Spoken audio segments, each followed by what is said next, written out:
Ciamadan dari kelas 9B.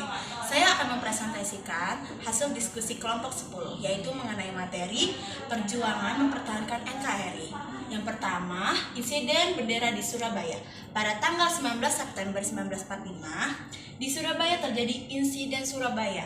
Hal ini dimulai karena ada pihak Belanda yang berani-beraninya mengibarkan bendera Belanda di atas Hotel Yamato, Surabaya.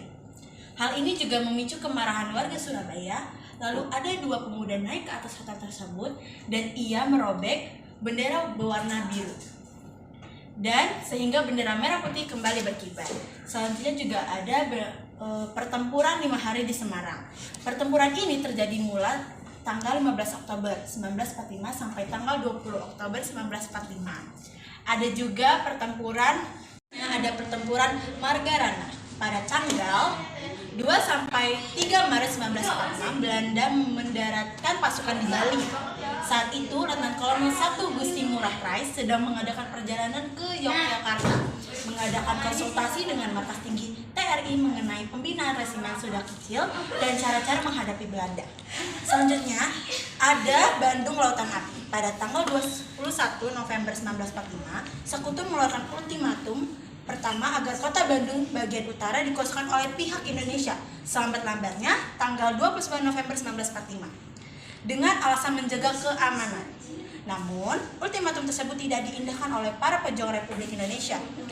Oleh karena itu, untuk kedua kalinya pada tanggal 23 Maret 1946, tentara Sekutu kembali mengeluarkan ultimatum supaya tentara RI atau TRI mengosongkan seluruh kota Bandung. Selanjutnya juga ada pertempuran Ambarawa, yaitu pertempuran diawali dengan kedatangan tentara Inggris di bawah pimpinan Brigjen Battle di Semarang tanggal 20 Oktober 1945 untuk membebaskan tentara Sekutu. Setelah itu menuju Magelang. Karena suatu diboncengi oleh Nika dan dibebaskan para tawanan Belanda secara pihak, maka terjadi ialah perlawanan dari TKR dan para pemuda. Pasukan Inggris terdesak mundur ke Ambarawa. Dalam peristiwa tersebut, Letkol Istana gugur sebagai kusuma bangsa. Selanjutnya ada pertempuran Surabaya tanggal 10 November 1945. Terjadinya pertempuran di Surabaya diawali kedatangan atau mendaratnya Brigjen 29 dari Visi India ke 23 di bawah pimpinan Brigadir Malabi pada tanggal 25 Oktober 1945. Pada tanggal 27 Oktober 1945, pemuda Surabaya berhasil memproklamasikan kekuatan Sekutu. Bahkan hampir menghancurkannya, dikarenakan diadakannya perundingan. Namun pada saat itu terjadi insiden Jembatan Merah, Brigadir Maladi tewas. Dan yang terakhir ada pertempuran terhadap agresi militer Belanda. Belanda tidak pernah mengakui kemerdekaan Indonesia.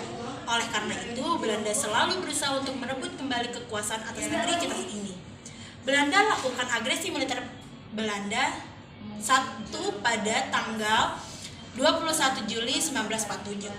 Belanda berhasil menguasai Sumatera, Jawa Barat, Jawa Tengah, dan Jawa Timur.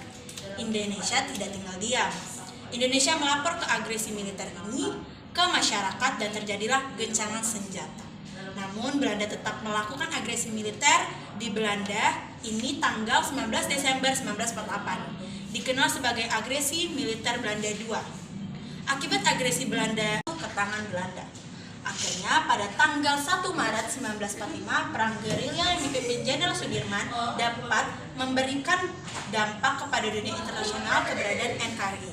Sekian dari presentasi saya dan akan dilanjutkan oleh Afifah. Terima kasih. Assalamualaikum warahmatullahi wabarakatuh. Perkenalkan, nama saya Afifah Yanaura dari kelas 9B. Saya akan melanjutkan materi dari Kinanti. Perang gerilya, perlawanan bangsa Indonesia yang cukup terkenal yaitu perang gerilya. Perang gerilya yaitu perang pindah tempat. Perang gerilya dipimpin oleh Jenderal Sudirman. Meskipun dalam keadaan sakit, Jenderal tetap memimpin perang. Beliau tidak kenal takut menghadapinya. Kolonel Nasir selaku Panglima Tentara dan Teritorial Jawa menyusun rencana tahankan rakyat. Selanjutnya, Linggarjati. Perundingan Linggarjati yaitu salah satu perundingan antara Indonesia dan Belanda di Linggarjati, Jawa Barat. Perundingan terjadi tanggal 10 sampai 15 November 1946. Indonesia diawali oleh Sultan Syahir dan Belanda diwakil oleh Wim Sermehout. Selanjutnya, perundingan Royan. 4 April 1949 dilaksanakan perundingan dikenal sebagai perundingan Royan di Jakarta. Isi perjanjian Royan pihak Belanda, pemerintah Belanda setuju bahwa pemerintah Republik Indonesia harus bebas dan leluasa melakukan kewajiban dalam suatu daerah yang meliputi Residen Yogyakarta. Pemerintahan Belanda membebaskan tidak secara bersyarat pada pemimpin Republik Indonesia dan tahanan politik yang ditawan sejak tanggal 19 Desember 1948. Selanjutnya, Konferensi Meja Bundar. Konferensi Meja Bundar berlangsung di daerah Den tanggal 23 Agustus sampai 2 November 1943. Selanjutnya, hasil perundingan. Perundingan dapat dikatakan maju karena adanya perjanjian Indonesia tidak lepas dari cengkeraman Belanda. Namun di sisi ini adalah rekayasa Van Gogh saat dijadikan strategi untuk merebut kembali Indonesia melalui politik divide impera.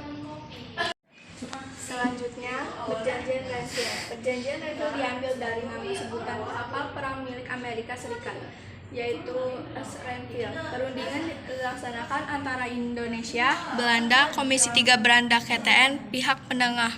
Komisi 3 negara adalah Amerika Serikat, Belgia, dan Australia. Dalam delegasi mengutus Perdana Menteri Amir Syarif Udin dan Belanda mengutus Abdul Kafir Wijoyomojo. Isi perjanjian Renville, Belanda berdaulat sampai bentuk Republik Indonesia.